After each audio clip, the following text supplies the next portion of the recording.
Kula niku wong endi? Kowe wong Karangkadempel. Karangkadempel niku kebawa ke perintah negara pundi? Jawab. Karangkadempel kuwi kebawat ke perintah negara Ngamarta. Lah, sampean tiyang pundi? Aku wong Ngastina. Sampean mapan teng negara pundi? Saya aku mapan teng negara Ngamarta. Sampean kok iso arep midana wong sak njaban rangka negara Ngastina kanthi dasar hukum pahukuman negara Ngastina. Sampean kudune mikir. Kula mung arep melu sayembara kok nganti kula arep dipidana pati niku pripun? Mangsawang nika lho. Mangsawang kawula negara Ngastina sing korupsi 300 triliun mung dipenjara 6,5 tahun niku uteke pripun niku? Hah? Lah kok mung kawula cilik kaya kula sing arep melu sayembara sampean pengeng-pengeng, sampean nantang-nantang, sampean ngancem kula ajeng sampean pidana pati. Ya Allah, ya Allah. Wah, jan. Menderita capo apa kowe dur ya apa niku? Sartane kabrohono.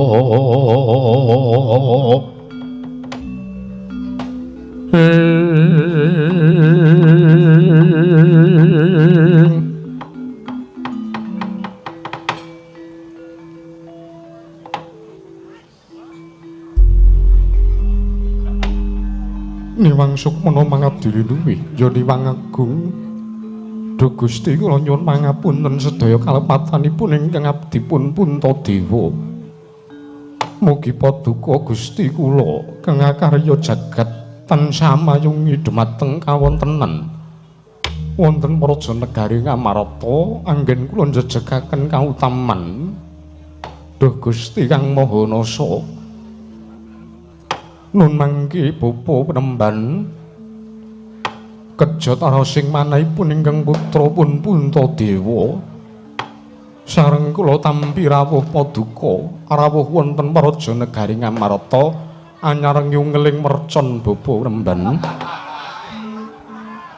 Bapa Penemban Kumbayana sewu-sewu kalepatan kula diagung mangaksami ingkang putra pun Darmakusuma ngaturaken pambagya raharja mugi kunjuka wilujeng rawuh paduka bapa Penemban Kumbayana.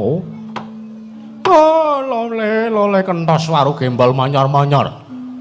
Dok ning dungkul wana alas dadi wana kula non inggih. Nun mangke kula tampi timbalan paduka angger anak Prabu Puntadewa, anak angger Ngamarta nggih. Sareng kula munjuk atur wonten ngarsanipun anak Prabu Puntadewa. Ungling mercan menika sampun meneng nggih. Inggih Bapa Penemban nggih.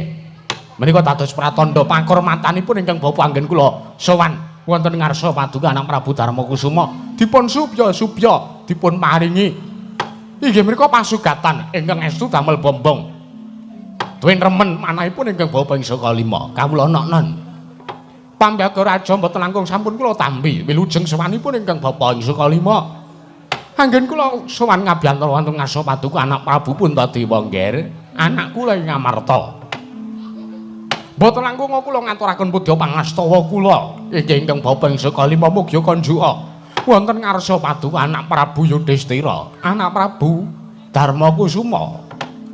Bapa Penemban Durna sampun kula tampi karya bombong tiasing manahipun ingkang putra.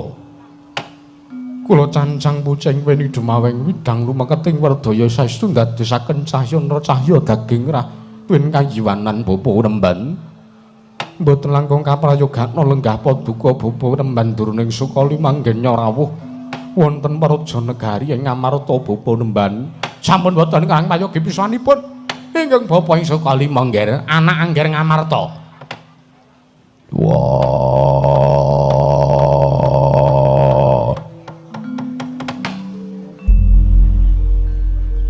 Durna bapakku. Kumbayana bapakku ing Sukalima. Sarawe Durna bapakku ing Sukalima rawuh ing praja negara Ngamarta. Werkudara ngaturake basaku katuru. Durna bapakku ing Sukalima. Oh, anakku wong gagah, anakku wong piteksa.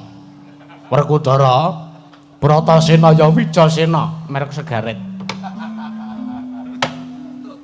Kowe ngaturake bekti, ngaturake basa nang kersane wong atuamu ing Sukalima, Ngger Bratasena, wis tak tampa gawe lega-legawane atine wong tuamu ing Sukalima. Ora liwat pangestuku wae tampanana ya Bratasena, Werkudara. Yo, Durna bapakku tak gegem dadekake jimat gawe bombong rasane atine Werkudara. Teka Durna bapakku isih gelem nampa sembah Werkudara.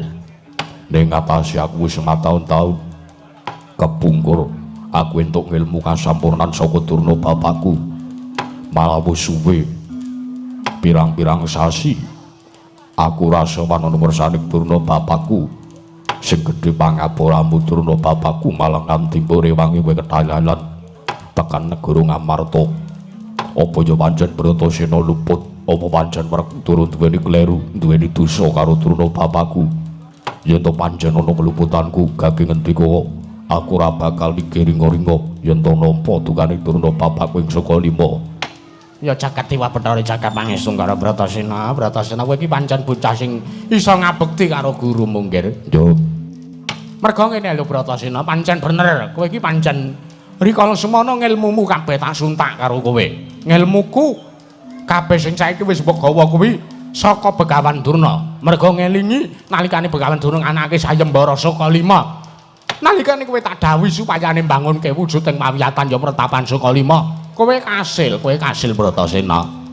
Wekasan gandeng kowe kasil bangun wujuding Pretapan Sukalima. Kabeh ngilmune Begawan Durna tak suntak karo kowe. Nganti-nganti kowe entuk wujuding ilmu kasampurnan. Kowe iso pinanggih karo guru sejatining guru. Dat kang murbeng dat ya sejatining dirimu ya kuwi Sang Dewa Ruci, ya Sang Nawaruci, ya Sang Ruci Bathara Bratasena. Yo. Aku mangerteni lan aku ngrasa kabeh ku yen to tanpa pandungane sartane piwulangi Durna bapakku kanggo Werkudara kabeh kuwi tak kira ora bakal kelakon.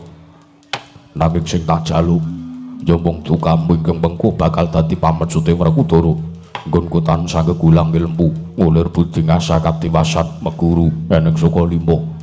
Durna bapakku. Bratasena ya.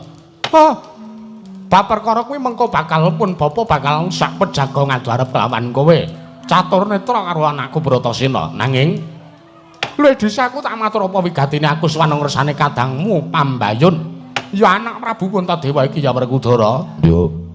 Durna bapakku ora liwat prayoga nunggun bulunggu ana ngersane bareng kakangku. Bratasena kaya wis ora kurang prayoga nggih anakku cah bagus, anakku cah pideksa. Nun mangke bapa nemban sarwa paduka bapa nemban Durna ing Sukalima. Bapa nemban Kumbayana ingkang putra ing Madukara pun manengah inggih pun Arjuna. Kula ngaturaken sembah sengkem mangabekti kula kunjuk bapa nemban. Oh, Janaka iki. Inggih. Ya Permadi tak tampa, wis pirang-pirang sasi aku ora ketemu karo kowe, Ngger. Nggih. Pangestunipun kula nyuwun pangapunten. Ya ora apa-apa. Sembahmu tak tampa. Janaka, pangestuku tampanana. Sampun sanget anggen kawula pundi bapa nemban. Mboten langkung kaprayoga manggen paduka lenggah. Heeh, kaya wis ora kurang kepenak Arjuna. Janaka ki muridku sing paling tak tresnani. Nganti kowe kepengin mangerteni sartane kowe kepengin sinau babagan ilmu olah jemparing. Aku sing ngajari karo kowe. Nggih. Gandeng wis suwe pirang-pirang sasi aku ora ketemu karo kowe. Janaka, piye? Bojomu pira saiki pisan? Wis simbo apa urung apa malah kelong? Mboten. Menawi kelong menika mboten inggih namung wonten ingkang purik setunggal. Lho. Oh, mesake timen kananmu Arjuna, mesake timenku. Nggih. Mboten dados menapa. Karang kula menika lananging jagat lancur ing bawon mboten kirang-kirangan tiyang putri. Ora apa-apa. Mulih siji golek neh. Nggih. Merga ana paribasan. Mati 1 tumbuh 1000. Nggih. Santai wae. Tenang wae. Mengko tak paringi ilmu. Ilmu menapa bapa nemban? Asmarandana Asmaratantra. Kowe golek wong wedok meneh. Iki rak kos-kosan ta iki Arjuna. Nggih. Bapa Penemban Durna ngestaken dawuh. Nun mangke Bapa Nemban kula ngaturaken sembah sungkem mangabekti kula kunjuk. Bapa Nemban kula ngaturaken sembah. Oh, muridku kembar ya, Nekula Setiwa tak tampa. Ora liwat pangestune bapakmu ing Sukalima wae tampanana ya Ngger, kembar. Nekula Sedewa pinten tangsen? Inggih, nona inggih sampun sanget anggen kawula pundi dados jimat. Iya Bapak Remban sampun kula tampi. Mboten langkung kaprayogan lenggah paduka Bapak Remban Durna anggenipun rawuh wonten madani negari Ngamarta menika Bapak. Kembar. Kaya wis ora kurang prayoga praptanipun Bapak ana ngersani kadang mumbarep. Nun mangke Bapak Remban sewu-sewu kalepatanipun ingkang putra pun Darma Kusuma kula tardah wadana. Wondene kula mantun andang dhumateng rawuh paduka Bapak Remban Durna. Bapak Remban kula kinten samangke paduka badhe anampi aturipun ingkang putra menika kanthi atur kula ingkang lancang nanging mugi dados narana ing penggalih. Kula namung kepingin nungsung mawarta tuwin kula badhe nyadhong dawuh timbalan paduka anggen rawuh wonten praja negari Ngamarta Bapak Remban. Non mangke nggih. Sewu-sewu kalepatanipun ingkang Bapak ing Sukalima kula tadha wadana. Sampun ngantos paring dawuh ingkang kados mekaten. Pangandikan paduka menika mboten lancang, mboten wonten lepatipun. Suryatanipun wonten negari Ngamarta ingkang madeng Nalendra menika mboten sanes kejawi namung paduka anak Prabu Puntadewa. Inggih Bapak Remban nggih nggih. Pramila malah kula ingkang nyuwun lumebaring sesamudra pangaksami. Awit mobil ingkang anggen kula badhe matur menika kaanggep wantun. Dene kaanggep lancang anggen kula badhe matur. Wonten ngarsa paduka anak Prabu Puntadewa. Ning nyewu semantena gandeng paduka anak Prabu Puntadewa menika sampun paring kalodhangan wekdal. Tuwin sampun paring purba wasisa wonten ngarsanipun ingkang Bapa. Pramila kula badhe matur ingkang tetela nggih. Inggih Bapak kasumanggaken nggih.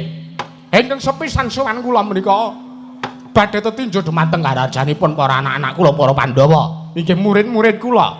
Inggih paduka anak Prabu Puntadewa, Werkudara, Janaka Nekula Sedewa menika.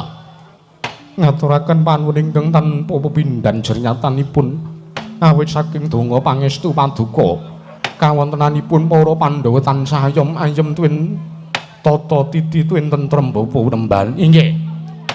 Dungkaping kengangka kalih nggih. Kula menika namung badhe yenaken kula menika namung badhe nyuwun priksa. Wonten ngarsanipun paduka anak Prabu Puntadewa. Kula menika namung badhe nyuwun katerangan ingkang gumathok. Jernyatanipun kula menika sampun nampi kabar, kula sampun nampi pawarta. Binatamba bakul sinambi wara pawarta binandunging Karna. Ingkang sampun sumebar warata wonten sakiwa tengening negari Ngamarta. Malah samangke pawarta menika sampun dumugi wonten talinganipun ingkang Bapak ing Sukalima ingkang mapan wonten negari Ngastina nggih. Ibu Bapak Remban pawarta babagan menapa ingkang badhe paduka ngendikaken tuwin badhe suwunaken mangertos dhumateng ingkang putra. Nuwun sewu nggih. Saderengipun kula ngrembug babagan pawarta kula tak nyuwun mriksa. Negari Ngamarta niki ing napa? Negari Ngamarta niki wonten kedadosan menapa, wonten lelampahan menapa? Teka kula sawang negari Ngamarta kados dene koncatan pamor. Negari Ngamarta kaya dene koncatan kekuwung, kaya dene negari Ngamarta menika ilang kekuatane, kaya dene antuk pengapesane. Nun sewu menika wonten napa nggih? Menika wonten napa? Kula tak nyuwun prisa wonten ngarsa paduka anak Prabu Puntadewa. Menika wonten napa? Ya jagat pangestu ngara Werkudara Barep kakang Bapak. Teka Bapak Remban Durna lan panggraitane teka ngendika kang kaya mangkono katitik nyun dawuh ana ngersanipun kakang njaluk katerangan ana ngarsaku negara Ngamarta ana kedadian apa teka kaya koncatan kekuwung. Bratasena iki kepiye? Sabab yen to mengko pun kakang matur ana ngersaning Bapak Remban Durna ora kepenak rasane atiku di Bratasena Werkudara. Barep kakangku. Werkudara kepiye? Matur wae ora dadi ngopo. Wah, Durna kuwi wong tuane Pandhawa.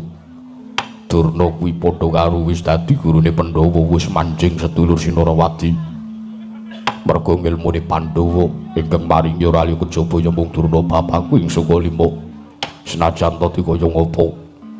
Mbok menawa mengko yen to Puntadewa kakangku paring dawuh ana ngersaning Durna bapakku bakalan topo padhang dawuh sok ngersaning wong atu aku saka 5 mengkono Werkudara barep kakangku yuk iya Di yen mangkono pun kakang mung manut ature siadi bapa penemban kula nyuwun pangapunten anak Prabu Puntadewa kados pundi nggih estunipun anggen paduka nyamurupi negari Ngamarta ingkang kados dene koncatan kekuwung negari Ngamarta ingkang kelangan pamor menika estu bapa penemban lho sababipun menapa teka negari Ngamarta menika negari ingkang ayem-ayem tata titi lan tentrem negari ingkang kawulanipun menika mboten kekirangan sandang tuwin mangan katitik negari pundi-pundi menika kedadosan inflasi negari Ngamarta piyambak ingkang mboten inflasi kok nggih negari Ngamarta menika negari ingkang majeng negari Ngamarta menika kula ngakoni hebatipun negari Ngamarta menika negara sing hukume menika adil para marta jenyatanipun paduka anak Prabu Puntadewa menika menerapkan prinsip sama beda dana denda inggih bapa penemban inggih wedian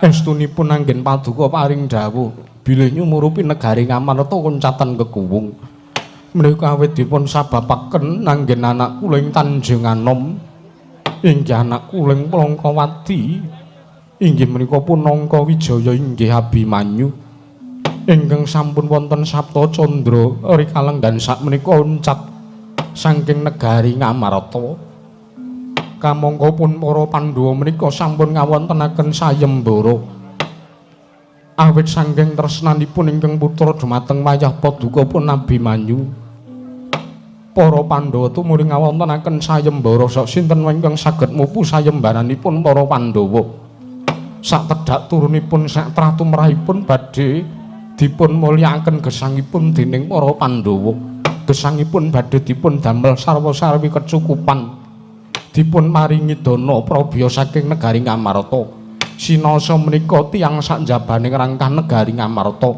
sinasa tiyang menika mboten gadhah derajat lan pangkat nanging menawi gadhah lelabuhan labuh-labet tumrap negari Ngamarta para Pandhawa mboten badhe wigih ringa-ringa paring ganjaran dumateng titah ingkang keduga saged ngunduraken nimbulaken inggih menika anak kula pun Abimanyu pun Angka Wijaya ing Plangkawati inggih Tanjung Anom bapa penemban long-long ramyan ingkang Durya Liriwang Candra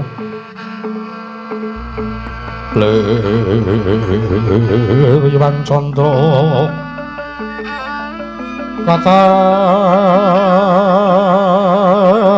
katawangan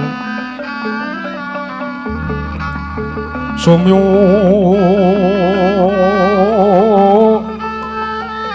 ing jas katuk etan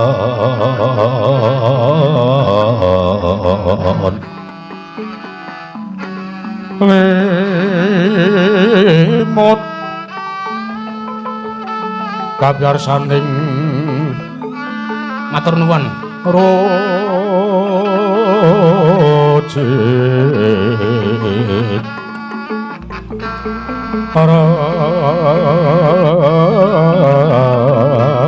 remeng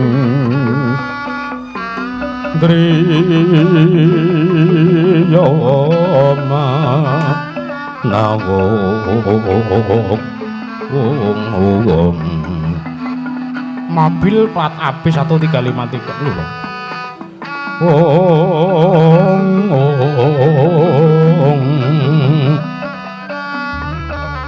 kekuwung nyewang sesa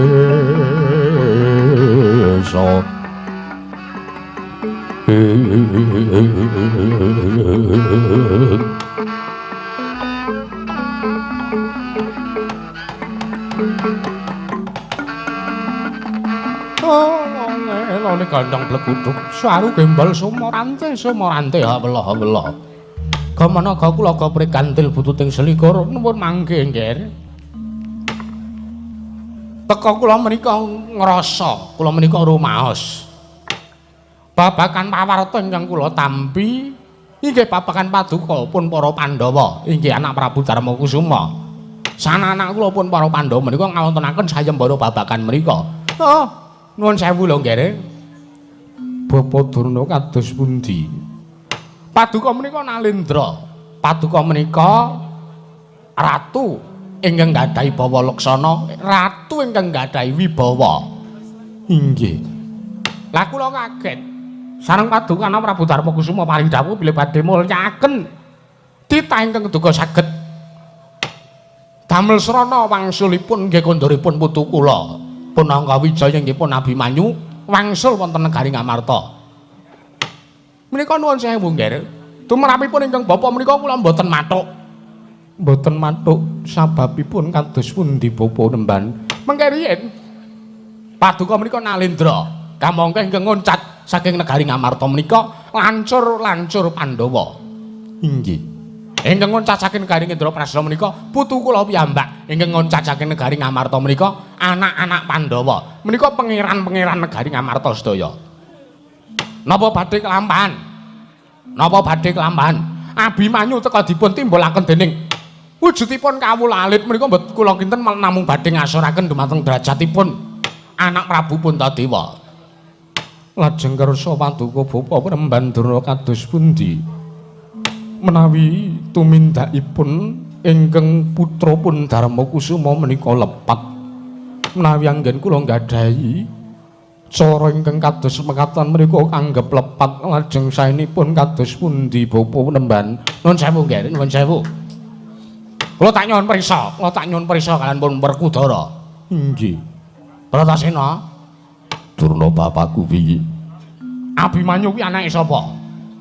Abimanyu kuwi anakku Yat Majagu. Wah, yektine Abimanyu kuwi anake Janaka. Pancen bener tata lair anake Janaka ing Madukara. Nanging tata batin Abimanyu kuwi anake Werkudara. Mergo sing maringi pusaka asma ora kejaba ya mung aku.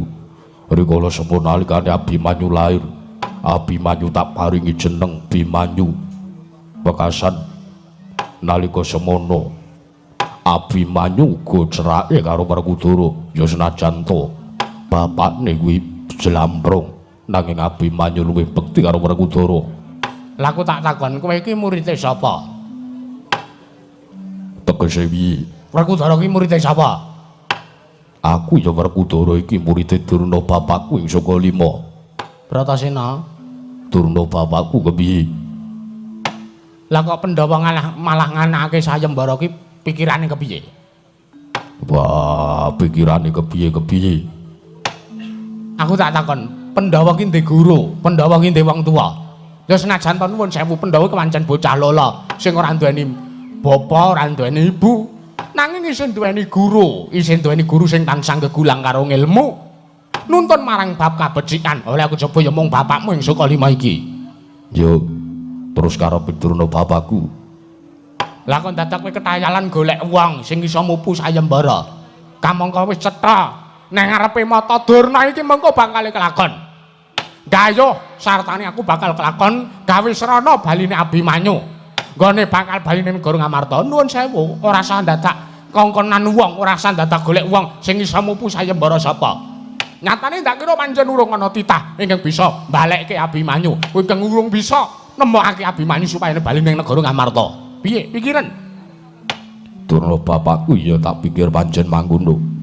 Nanging ngarep adine Puntadewa kakangku ya mung dimen adil supaya adil lan ing mengkone yen tono kawula jeneng bisa nemokake baline Abimanyu. Tak kira mengko bakal kelakon apa kang dadi panjangane Puntadewa kakangku kepengin mulyake titah kuwi mau. Saiki ngene wae. Durna bapakku piye? Nuwun sewu nggih. Mboten sapaduka mriku pados tiyang, mboten sapaduka mriku pados kawula negari Ngamarta ingkang badhe mupu sayembara menika. Kersa paduka kados pundi? Pun cekap ingkang Bapa ing saka 5 kemawon kula ingkang badhe madosi wonten pundi dunungipun putu kula ing Plangkawati nggih menika pun Abimanyu ing Tanjung Anom nggih, anak Prabu. Sikra-sikra yen permana kanca sikra ngraget nawang sesangga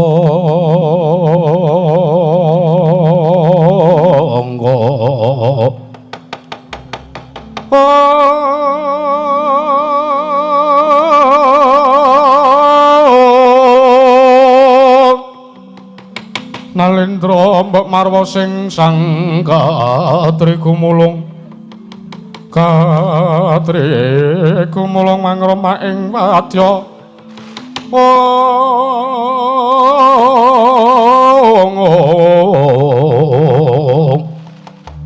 Kurda kurara kakiri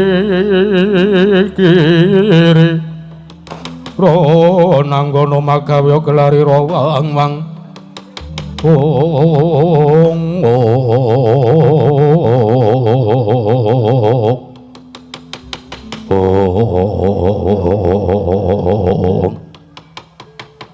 Niwang Agung muga ngayomana marang praja negara ing Amarta saisine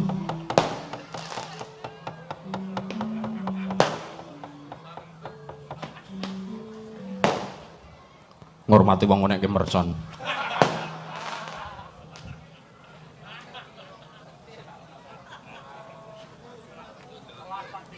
Wis kae. Nun mangke Bapa Remban. Kula kinten menapa ingkang paduka dawuhaken menika mathuk kaliyan ingkang dados penggalipun ingkang putra. Pun Puntadewa nanging kula kinten anggen kula badhe nyabaraken anggen kula ngawontenaken sayembara menika kedah taren dumateng pun para Pandhawa. Mboten napa-napa, mboten napa-napa. Jenyatanipun para Pandhawa menika sinaosa cacahipun menika gangsal ning menika dados manunggal, tetunggalan dados setunggal. Menika satu kesatuan lho nggih. Inggih Bapa Nemban. Nggih. Bratasena Werkudara mbarep kakangku apa? Kira-kira kepiye yen to Abimanyu ingkang oncat saka negara Ngamarta mengko utusan kelawan Bapa Penemban Durna ketitik Bapa Durna saguh golek ana ngendi dununge Abimanyu lan kepiye yen to iki mengko sayembara dicabarake merga Bapa Durna wis kelakon saguh ngupadi. Puntadewa kakangku Werkudara piye? Ndak kira aku mung kari manut merga pancen sing sepisan Durna bapakku kuwi dadi gurune para Pandhawa. Aku ora penak yen to badal dawuh Durna bapakku. Iki wong tuwaku sing maringi ilmu karo aku. Kula kang saka kuwi. Wah, aku ora kepengin yen to mengko gawe gelaning atine Durna bapakku. Yen ngono Siadi Werkudara mathuk, aku mathuk bar kakangku. Arjuna kepiye? Mboten kateges kula menika namung melu-melu dumateng menapa ingkang dipun ngendikaken Kakang Mas Werkudara. Nanging saestu lair lan batos kula menika ngabekti dumateng Bapa Penemban Durna. Pramila kula sagah lan kula mathuk kemawon menawi anak kula pun Abimanyu badhe dipun upadi dening pun Bapa Penemban Durna. Iya. Banjur kadanging pun Kakang Nakula kula wonten dawuh Kakang Prabu. Kepiye yen to Abimanyu ingkang upadi Bapa Durna? Nggih, kula mathuk kemawon. Jenyatanipun Bapa Durna menika ingkang paring ilmu dumateng pun Abimanyu inggih pun dumateng Kakang Mas Arjuna. Iya. Ndak kira sing duweni iguh pertikul ya mung Yayi Sedewa. Kepiye Sedewa? Apa Siadi duweni atur pangandikan, duweni atur lan panemu ingkang bakal mbaturake ana ngersaning Bapa Durna? Nun mangke kok Prabu. Sadewa kepiye? Menapa kula dipun kemarangaken majeng anggen kula sowan? Ya ora dadi ngapa ndak wenehi kalodhangan. Yen to pancen kowe arep duweni atur ana ngersani Bapa Durna, nggih ngaturaken manuwun. Tandha bala para Pandhawa nyoga mulung mangung siring prasata Kurawa. Kambak Onggesra katite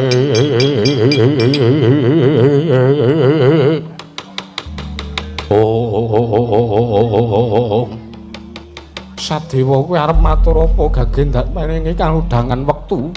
Nggih. Nuwun sewu Prabu.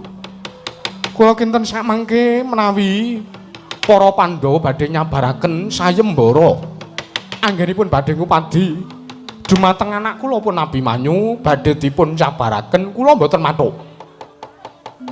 Ora mathuk sababe piye? Sedewa. Kula wonten maring dawuh Kakang Mas. Ya rasa nyentulani rembuge wong tuwa. Mergo rembuge wong akeh kalah bakali menang. lan rembuge wong siji bakal kalah karo rembuge wong akeh. Wah, ora sah. Kowe dadak ngrigoni rembuge wong tuwa-tuwa. Nuwun mangke kula menika mboten badhe ngrigoni, mboten badhe nyentulani, mboten badhe cawe-cawe. Naming kula menika nglurusaken lempengaken menapa ingkang dados petunganipun kadang-kadang kula para Pandhawa. Menawi ngantos ing sak mangke sayembara menika dipun cabaraken menapa badhe kelampahan kawula ingkang salah satunggaling kawula alit ingkang kepengin minggah derajatipun menika badhe cabar gegayuhanipun. Tegese siadi ora mathuk yen to Abimanyu ingkang upadi Bapa Durna mboten mathuk lair lan batin kula mboten mathuk kok Prabu. Yen siadi ora mathuk siadi arep kepiye nuwun mangke malah kula kinten sayembara menika ingkang menang nglampahi sayembara menika ingkang menang nindaken mboten sani kejawi namung ingkang raying inggih ranking raying bumi retawu. Karepe siadi arep ngupadi lungane Abimanyu ana ngendi? Kula kinten ingkang prayoga menika mekaten. Setiwa, aku wis kandha karo kowe. Ora sandadak penyentulani rembuge wong tuwa. Sayembara iki dientukke kanggo kawula cilik sing kepengin mukti derajate, pengin munggah pangkate, sarta ingkang turase satedhak turune dimulyake karo Pandhawa. Kowe kuwi perangane Pandhawa, kowe ora pantes nampa bondo prana pijeh saka para Pandhawa, merga kowe wis dadi perangane Pandhawa, kowe wis mulya. Wah, apa kelakon? Kowe arep ngrebut wewenange kawula cilik sing butuhke karo sayembara iki. Nuwun mangke nyatanipun sayembara menika dipun cabaraken, sayembara dipun gagalaken. Ginanipun menapa wonten kawula alit ingkang samangke badhe mupu sayembara menika. Terus karepe Siadi Dewa kepiye? Nyuwun pamit. Kula kinten kula ingkang gadhahi wewenang ngupadi wonten pundi jenengipun Abimanyu menika Prabu.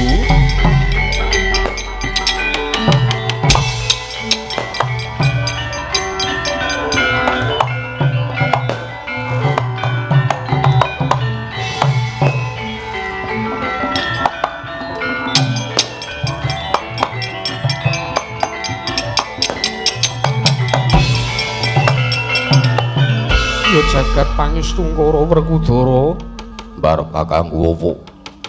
kepiye lah kok malah dadi Pandhawa gotang siji iki kepiye? Wah, aku sengit karo cah siji kae. Penda-penda wong tuwa duweni rembug mateng. Malah mung digawe rusuk, malah mung digawe rusak. Yen ngono tarasa, gandeng para Pandhawa mung padha mathuk lan manut karo ngendikane Durna bapakku. Ya manuta karo keputusan sing wis dadi. Inggih. Lajeng kanthi menika Bapa Remban, anak Prabu kados pundi nggih? Kula pasrahaken bab perkawis menika dhumateng Bapa Remban Durna. Timbulipun anak kula pun Abimanyu. Ngestaken dawuh, kepareng kula nyuwun pamit nggih. Sidhem jroning pasewakan padokong tanpa sapa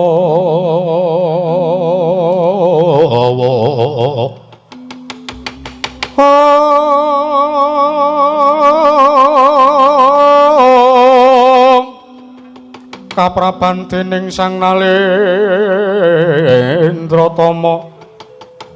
mangun kaunengan lerwo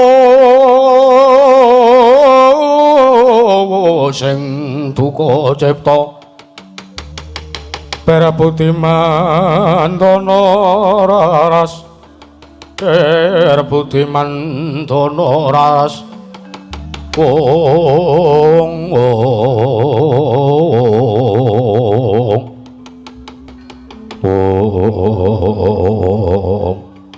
Dedematere kawontenan negari Ngamarta nalika semanten sami atindraming Mardaya ing pengangka para Pandhawa badhe andharaken dhumateng tindakira pandhiting saka lima sang topo gawan Durna ingkang badhe bidhal angupadi wonten pundi denipun Sang Raden Abimanyu saturing Tanjung Anom.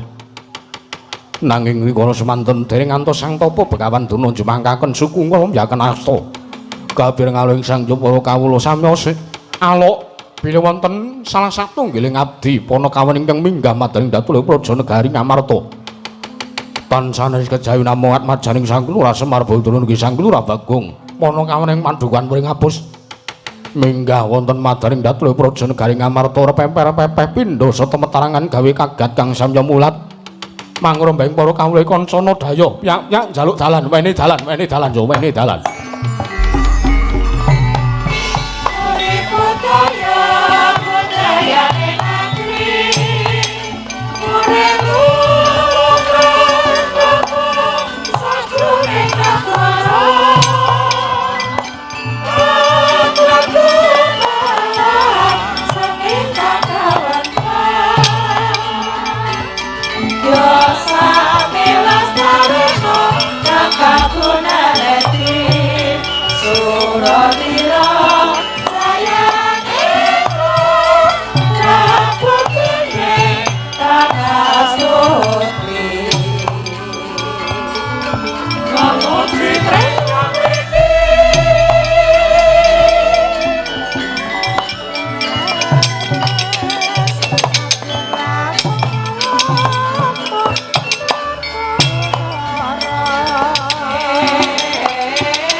Mandha alun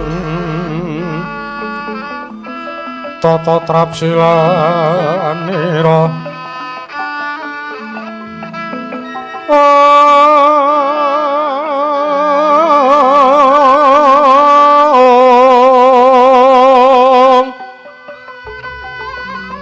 ngajamaken astanira kalih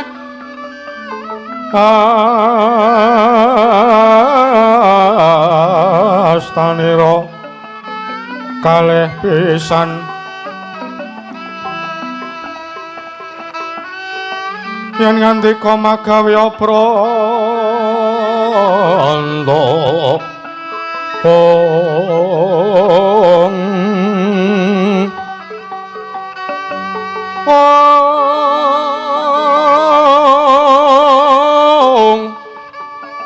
yen ngandika magawe pranta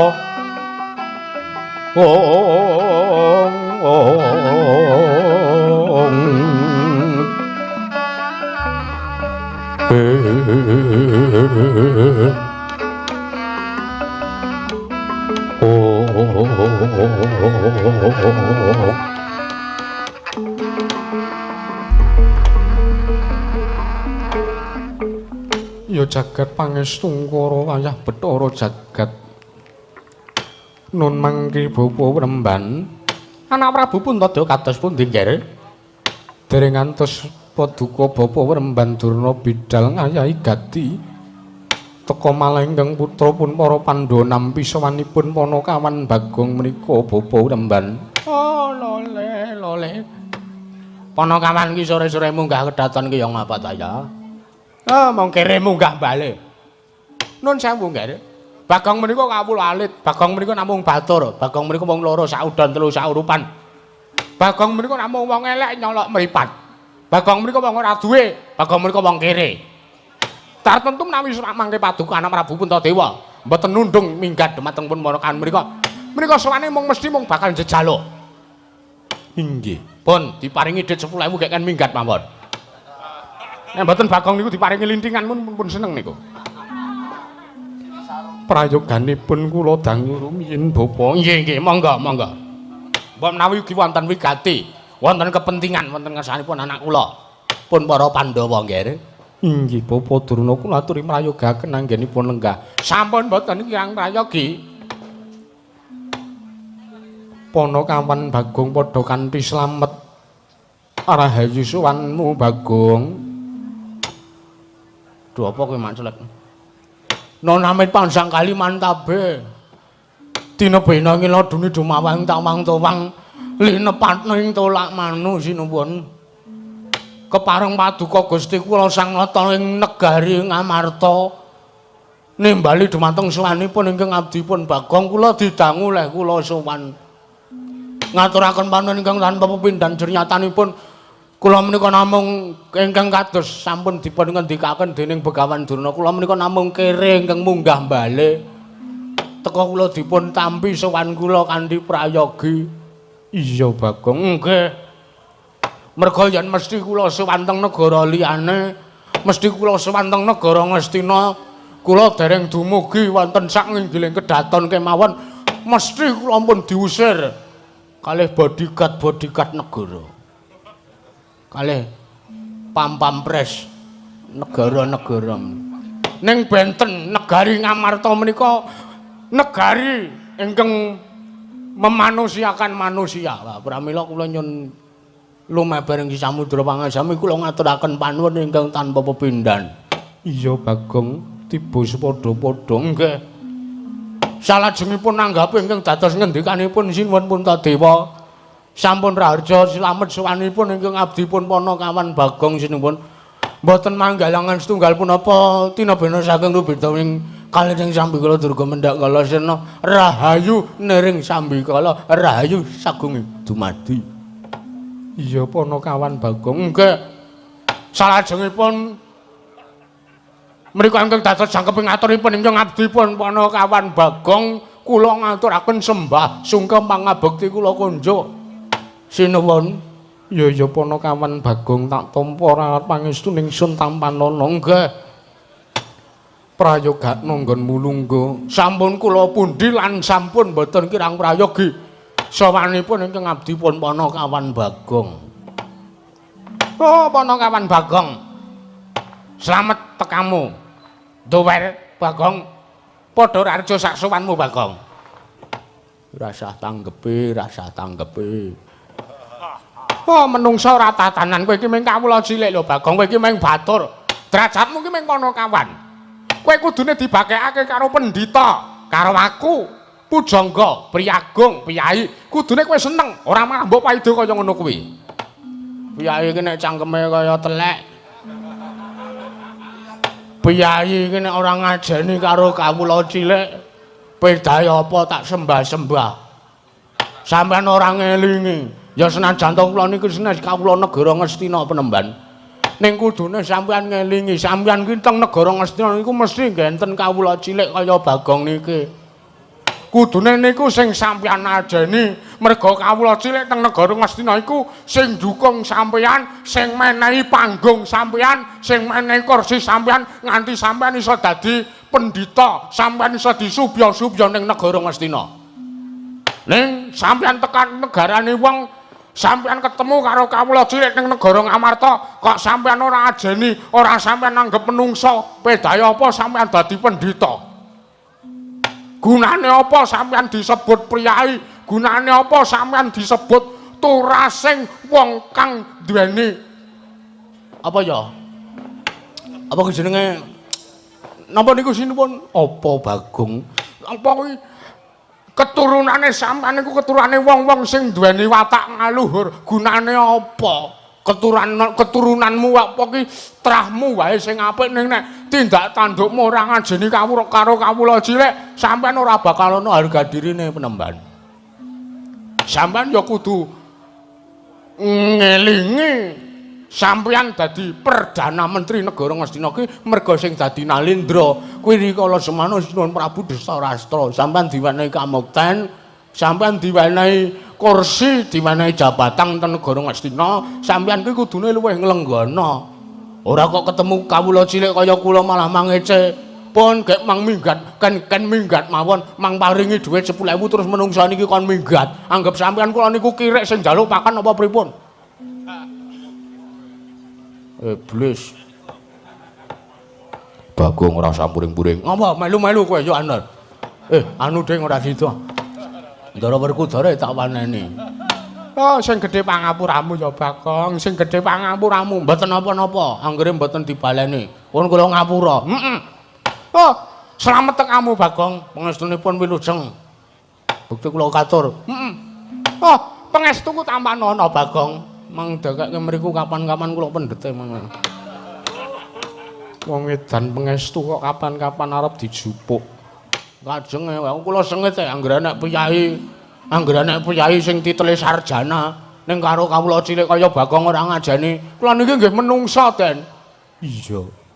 Kula niku karo Durna niku tuwa Bagong. Durna isih wujud sperma men kula pun lahir, kula pun gerang. Anggepe kula niki wong tuwa ora diajeni, sengit kula. Iya Bagong kowe. Bagong padha slamet kambu. Ndara Setyaki, sapa ki? Werkudara. Ndara Werkudara wilujeng pangestunipun Ndara. Bakti kula kunjuk nggih Ndara njadi pati. Tak tampa gawe-gawane katine Werkudara ora liwat pangestuku tampan nono. Kula gegem ndadosaken jimat paripe ndayoning kasantosan prayogan Bagong. sampun boten kirang prayogi Ndara Werkudara. Bagong padha slamet tekamu nggonmu suwaning negara Ngamarta. Ndara Arjuna. Iya. Pangestunipun Ndara Jelamprong dasmu. Anu pangestunipun Ndara Janaka wilujeng sowan kula Ndara. Iya. Ora usah melu-melu ngundang aku Jelamprong. Saking akrabe kula kalih sampean kok ya. Karo akrab kae sing menang ngundang Janaka nganggo sebutan Jelamprong kuwi mung Kakang Mas Njodipati. Nggih, alah ngono kok arep ribut. Sampun kula tampi, kula dadosaken jimat paripe ndayoning kasantosan. Prayogatna Bagong. Sampun boten kirang prayogi. Ponokawan Bagong padha slamet kamu. Pangestunipun Ndara lho. Iki kok ming siji ta kowe? Anu ngapunten sinuwun Puntadewa. Bagong kepiye? Niki kok sing kembar ampun kantun setunggal niki pripun? Sing maune kembar kok dadi mboten kembar niku pripun? Niku mengijen niku pripun Ndara kula niku? Pangestumu Yayi Sedewa budal goleki ana ngendi durunge Abimanyu. Weh lah, nggih. Niku sing ajeng kula rembug. Iya Bagong, nggih. Nggih, pangestunipun Ndara kula wilujeng sowan kula bekti kula kunjuk Ndara. Ya Ponokawan Bagong tak tampa pangestuku tampan ana Ponokawan. Sampun sanget anggen kawula pundi. Prayogatna Bagong, sampun boten kirang prayogi. Wah, jan drijiku kopah-kopah. Kenapa sih? Ponokawan Bagong, kula wonten dawuh sinuwun. Gawe kaget sowanmu tanpa tinimbalan ana wigati apa? Gandeng paduka sinuwun Prabu Puntadewa sampun maringi kalodhangan wekdal. Tuwin purba wasesa anggen kula badhe munjuk atur. Kula paripaksa kula kedah matur sinasa nuwun sewu anggen kula matur menika kula kinten badhe dipun anggep lancang kalian pun para Pandhawa. Ora Bagong, jalaran kowe ki abdi kinasih ing para Pandhawa. Kowe ki abdi ya pamomong negara Ngamarta. Nggih, matur nuwun alhamdulillah. Ngaten nggih sinuwun. Sowan kula menika sepisan badhe ngaturaken sembah sungkem pangabekti kula kunjuk sandhap pepada Gusti kula Sang Nata Prabu Puntadewa. Ya Bagong tak tampa nggih. Dungkap angka kalih. Sowan kula menika mboten dipun utus dening sinten-sinten, sowan kula menika mboten dipun dhawuhi dening bapak kula kan sowan teng negara Ngamarta awit bapak ajeng bangun kayang. Menika mboten. Awit lakonipun dalu menika sanes Semar bangun kayangan. Ateges angcas gegayuhan kula sowan resanipun Sinuwun Puntadewa menika murni saking kekarepan kula pribadi, murni saking manah kula piyambak, kula kepengin sowan wonten ngersanipun para Pandhawa. Banjur kang dadi wigatine apa Bagong? Lah niki sing ajeng kula aturake. Ngapunten nggih Sinuwun nek mbok menawa kula dianggep lancang wong kula niku ngurmasi kula wong ora ndek derajat pangkat. Ora dadi ngopo Bagong nggih. Nek biasane arek kula niku wong ora ndek derajat pangkat kula meso gleleng. Ning wekdal niki mboten wong kula bar di elek-elek kalih celeng mburi kula niki kok. Pare paksa nggih kula nglenggana wong sing diomongke nggih nyata. Nggih Ta Sinuwun. Iya Bagong nggih. Nyuwun ngapunten, kula niku ajeng nyuwun keterangan. Keterangan bab apa Bagong? Napa leres, napa bener nek para Pandhawa menika ngawontenaken sayembara. Ya pancen bener nalika semono para Pandhawa nganake sayembara. Nggih. Sok sapa ingkang bisa nemokake anakku Abimanyu keduga bakal dimulyake derajat pangkate. Sak tedhak turune bakal entuk triman saka negara Ngamarta. Lah niku sing marake kula tertarik. Niku sing marake kula sowan teng negara Ngamarta. Banjur wigatimu sowan mrene apa Bagong? Nggih, ngaten kula jlentrehke, kula jlentrehke. Anak kula niku 3. Iya. Anak kula sing wedok niku sing barep niku. Niku pun barabi. Iya. Terus anak kula sing nomor 2 kali nomor 3 niku anak kula 2. Niku tesih sekolah. Iya, Bagong. Nggih. Kula ngrumangsani nek kula niku wong tuwa sing ora iso mulyake karo anak. Kula niki ngrumangsani nek kula niki wong tuwa sing wis gagal. Aja nangis Bagong, crita dhisik. Ora nangis piye, ora ndedet kula niku. Sapa sing iso bahagia uripe nek ora kablegdet. Bojo kula mulih teng omahe wong tuane. Dadi kowe iki ana perkara karo sisianmu ya bojomu. Nggih, lha saniki sing kula pikir kowe anak kula. Kepripun carane kula iso muktekke anak kula, kepripun carane anak kula iso kasembatan sing dadi gegayuhane. Banjur gegayuhanmu apa? Nggih mengko pengin muktekke anak kula. Kula pengin melu sayembara Sinuwun. Kula mang paringi wewenang. Kula mang paringi Purbawasesa. Sinaosa kula ngertos. Tiyang badhe gayuh inggih badhe mupu sayembara menika saingane akeh. Pesainge sing arep melu mupu sayembara niku nggih kathah. Ning mbok kula nyuwun tulung, ora ketang sekedhik kula tak melu berjuang, kula kepengin memperjuangke anak kula. Yen to mengko wis kasil bondo saka negara Ngamarta arep mbok nggo apa? Meng ajeng kula nggih nyekolake anak kula Sinuwun. Kula niki wis ngrumangsani wong kere. Kula ki ora iso nyekel sing jeneng nyekel det akeh niku ora iso. Pret, ngapa kowe? Prat-pret iki ngapa kowe? Ngrono tak paringi dhuwit kanggo sak kadang ponokawan mung to saki dhewe. Ha witekno pripun wong kula ketekan lesing. Tagihan bulan ini belum ada ya, tapi kula jaluk kepeksane. Niku kula mung kepengin muktekke anak kula Sinuwun. Pripun diwenangaken apa mboten? Nek kula dililani kula ajeng goleki Ndara Abimanyu sampeyan paring pangestu kalih kula nggih dinten niki kula tak budal.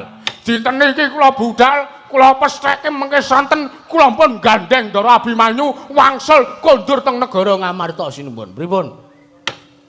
Ya jagat pangestu Nggara Bapa Rembahan. Kula wonten maring ngadhawuh nggih. Menika kados pundi? Gandeng sayembara sampun dipun cabaraken lan paduka bapa nembandur ingkang badhe bidal tindak ngupadi Abimanyu menika kados pundi? Oh, kula rak sampun matur to, Nggen. Wiwit Bagong mingganten kedaton menika, kula sampun matur, Bagong menika mesti mung arep njejaluk. Ketitik menika sampun matur wonten kersa paduka Prabu Puntadewa, piyambakipun nembung kepengin melu sayembara, kepengin nyoba mupu sayembara, mergo alesane gatekke karo anak-anake. Oh, menika namung ngapusi, menika namung omong kosong kaliyan aturipun Bagong menika. Kula sampun matur, Bagong menika sampun matur, pun pangmang paringi dhuwit 10.000 kemawon, tumuli mang sampean ken minggat. Ngaten kemawon, kula kinten malah rampung urusane lho, nggih anak Prabu.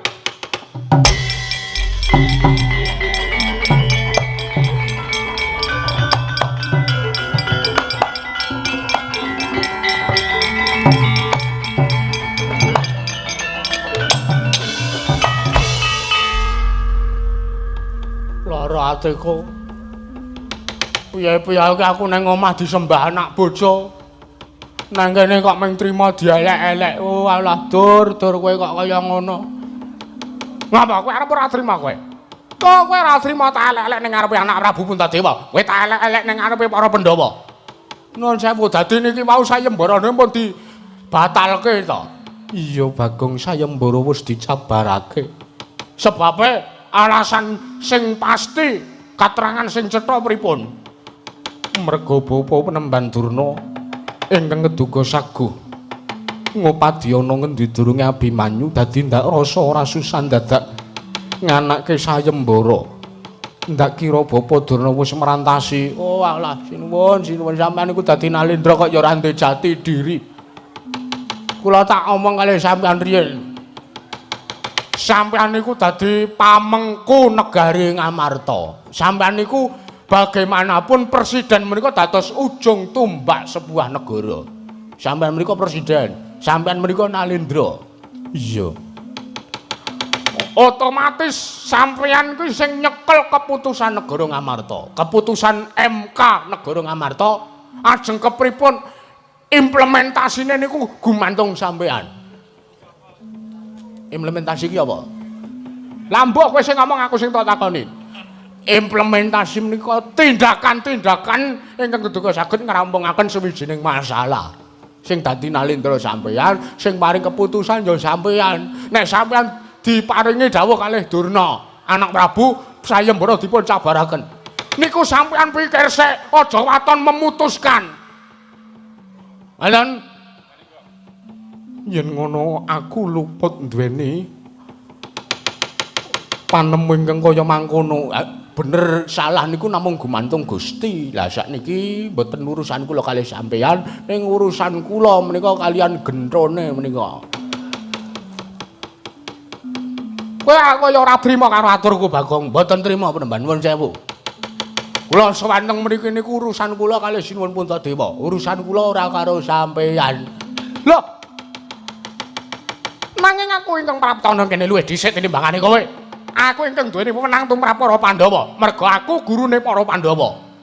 Apa?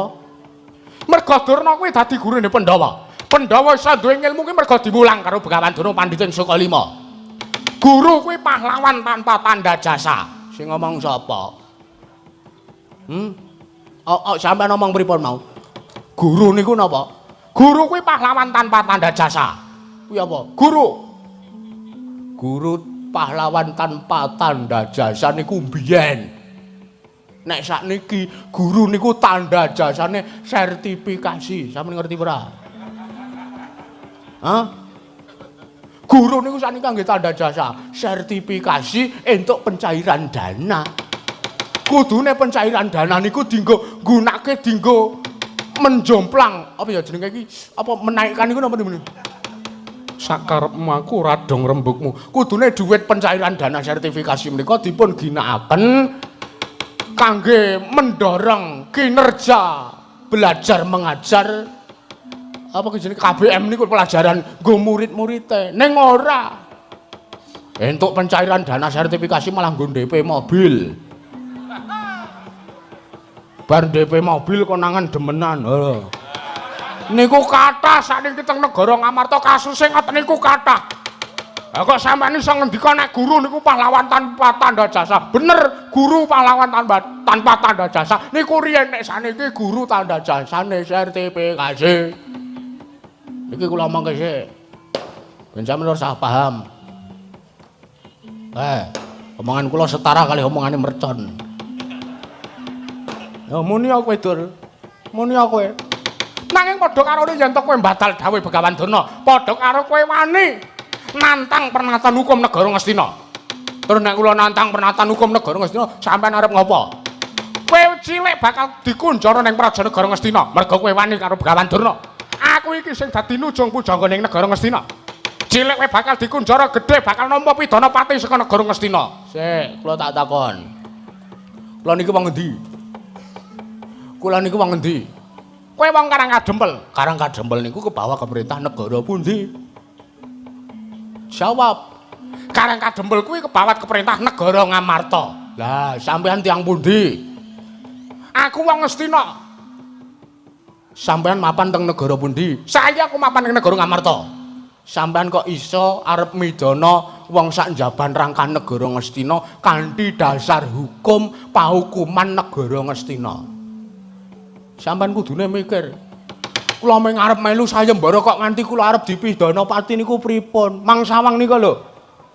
Mangsawang kawula negara Ngastina sing korupsi 300 triliun mung dipenjara 6,5 tahun. Niku uteke pripun niku? Hah? Kok mung kawula cilik kaya kula sing arep melu sayembara sampeyan pengeng-pengeng, sampeyan nantang-nantang, sampeyan ngancem kula ajeng sampeyan pidana pati. Ya Allah, ya Allah. Wah, jan. Menderita capo apa kowe Dur? Ya apa kon niku? Padha karo kowe wani karo Begawan Durna. Ora ngurus babakan kowe, mapanmu ning endi? Sing baku kowe wani karo Durna. Oke, kula kon biyen karo sampean ora wedi kok. Kula wedi karo sampean kuwi kutake kula ngajeni karo sampean merga kula niki mung wong ora duwe, sampean derajate priyayi, sampean derajate nujung, sampean pujangga. Mula kula ngajeni karo sampean. Wah, Bagong ora usah ketayalan. Kowe nantang-nantang karo Durna bapakku padha karo nantang karo Werkudara.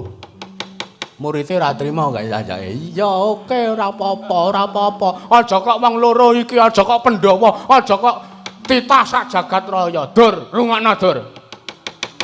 Kula niku aja kok kowe ya, Dur. Begawan Durna. Nadyan dewa medhun wae kula ora wedi. Watone kula bener. Loh. Kowe ora wedi karo dewa. Kowe nantang karo dewa yen to dewa medhun, kowe ora wedi. Loh. Wedi sebab apa? Nek kowe wani karo dewa bakal kena kuwalat. Kowe bakal kuwalat.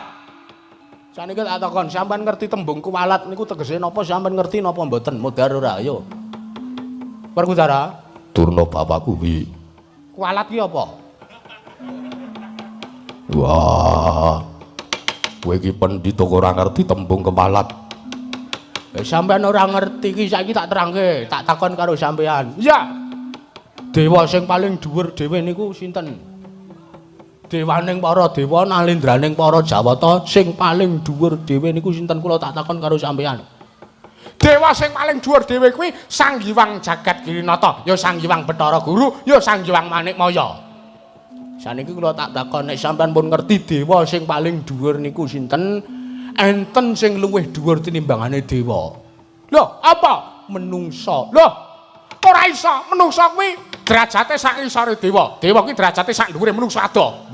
Sampeyan ora percaya tak omongke riyen, tak jlentrehke riyen. Kudune sampeyan ngerti silsilah dewa niku sampeyan kudune ngerti. Bapakne Bathara Guru sinten? Bapakne Bathara Guru kuwi Sang Hyang Tunggal. Bapakne Sang Hyang Tunggal sinten? Bapakne Sang Hyang Tunggal kuwi Sang Hyang Wenang. Bapakne Sang Hyang Wenang sinten? Sang Hyang Nurrasa. Bapakne Sang Hyang Nurrasa sinten? Sang Hyang Nur Cahya. Bapakne Sang Hyang Nur Cahya sinten? Sang Hyang Nur Cahya keturunan saking sinten? Sang Hyang Nur Cahya keturunan saka Nabi Sis alaihi salam. Nabi Sis alaihi salam keturunan saking sinten? Nabi Sis alaihi salam keturunan saka Kanjeng Nabi Adam alaihi salam. Lah saniki tak takon, Nabi Adam alaihi salam niku menungsa napa dene? Loh, Nabi Adam alaihi salam kuwi. Modar ora? Perkudara iki piye Perkudara? Wah, aku ora ngerti. Sampeyan wing ora wing tak takoni kaya ngono sampeyan ora dong gene ndek arep menging-menging kula arep melu mupu sayembara sampeyan penging-penging. Menungsa ora tatanan. Bagong wonten dawuh. Padha karo kowe wis ngani karo Begawan Durna. Ayo. Dudu rengkene papan neter kadigayan. Oke, tak ladeni sampean. Oke. Sampean arep wani karo Krisjon sajak iki. Mboten napa-napa, wong kula ngerti, aku ngerti kok, Dur, aku ngerti. Kowe lewani kowar-kowar kaya ngono iki mergo kowe nggawa Kurawa. Nek kowe ora nggawa Kurawa, kowe ngingah-ingih kaya bocah kelangan wong tuane. Ayo. Rupak wani, jembar wani, padangane wani, petengane apa meneh? Metu njaba, dutune kene papan neter kadigayan Bagong.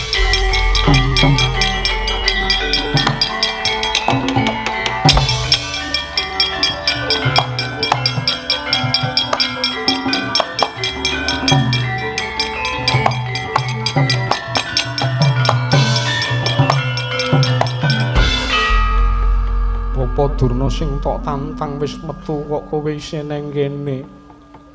Kok durung ajeng metu kok. Niku tesih jam 10:30. Lumrahe wong nek metu niku 1:30 jam 2 ngoten niku.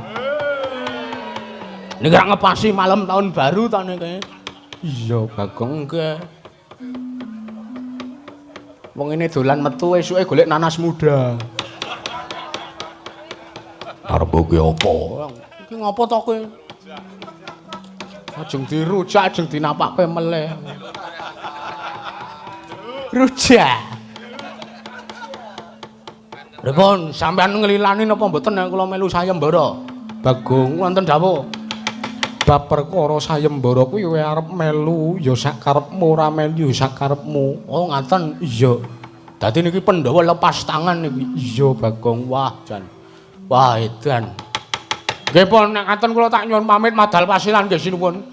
Kula ajeng ngadepi Begawan Durna.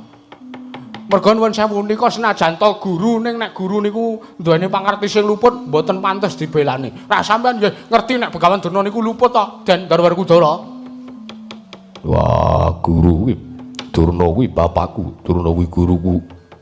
Senajan to luput elek ati kaya ngopo Durna kuwi tetep bapakku. Waduh. Sampeyan trima mboten nek kula wani kali Durna?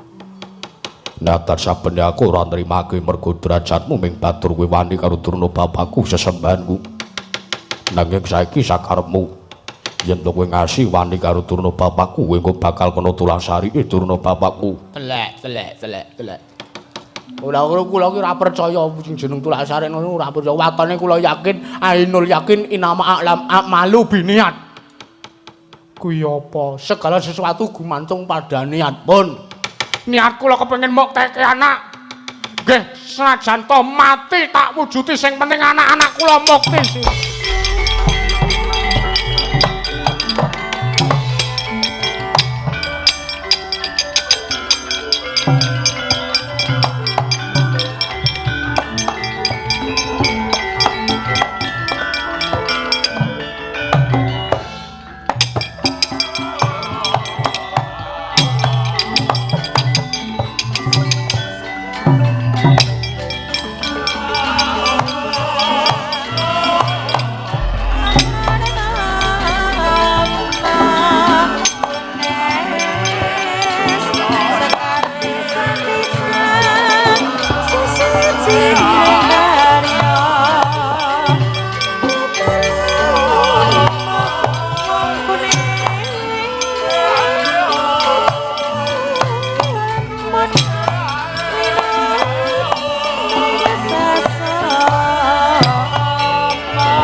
Werkudara Mbarep kakangku apa? ndak kira perkara sayembara iki aja dicabarake luwih dhisik. Wah, teko kena apa mbarep kakangku? Duweni watak kang kaya mangkono. Werkudara disawang luwih dhisik kaya ngapa kahanane Bagong karo Bapa Penemban Durna. Yen ta iki mengko negara Ngamarta wis tentrem. Ndak kira gampang anggone para Pandhawa ngopadyana ngendi dununge Abimanyu Yangka Wijaya. Ngono mbarep kakangku. Werkudara iya. Yo, gandeng aku mung panenggak, aku mung pirangane Pandhawa. Sing dadi nalindra kuwi mbarep kakangku. Gelem ora gelem aku manut lan bangun miturut karo sing dingendikake mbarep kakangku. Ya Bratasena Werkudara iya. Yen mangkono gandeng kaya wis purna kewajiban masewaken Arjuna kula wonten timbalan ingkang adhawuh Koko Prabu. Wis purna kewajibaning pasewakan marata diage bubarna kang padha sibingsun kondur ngedaton nun ngestaken dawuh. Kepareng kula nyuwun pamit madal pasilan sing ati-ati aja kaya bocah cilik. Arjuna ku ya wis ora ana dawuh maneh, Di. Pono gadiring pananggilan Arsa Sang Nata Kundura ngedaton jeluk saking dampar kucana kinapit gamparan gading kadharaken sang jaring peromban jadi manggung tanggung Joko Paloro ingkang sami ngambil upacaring kelabun kawijinan saking mandur tindaknya Sang Srinaranata lamun Cinandra pindha Jawata kairing widodara widodari